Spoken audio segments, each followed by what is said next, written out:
Sa Bacolod City, bawat trabahador sa isang resort nakuha sa video nga naghahaboy isang basura sa kilid sa Baybay. Yaring balita.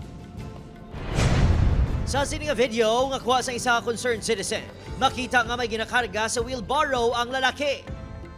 Pagabot sa punta, gindiretso na siniula ang mabasura sa kilid sa Baybay sa barangay Punta Taytay, Bacolod City.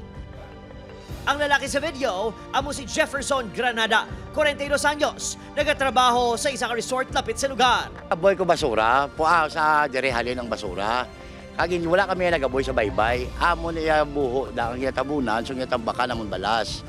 Para sa pila ka mabakulod noon, hindi nagkakadapat ang ginhimo ni Jefferson. Kami sa balay, paghambal niya basura, haboy gina dapat sa basurahan niya. Dirita nagakuha, pangabuyan mga isda tabala, ng pangisda ang mga shell nga makaon. Tati syempre, ang basura, syempre makuan man asang aton nga nature. Makabigi iligal ang paghaboy sa basura sa personnel base sa Ecological Solid Waste Management Act of 2000. Natala nang ipatawag sa barangay ang tagdumulahan sa resort. Sa insakto nga bulutangan. Kaya ang aton nga dump truck di ga libot man adodlaw. Call ko atensyon sa tag-iya nga bawal na magamos na da. Hindi tayo damak-damak ka. Aminado, ang isa sa matag-iya sa resort nga sala ang ginhimo sang tinawo gani magakooperar kuno sila sa barangay. Everyday gakwa din ang basuriro.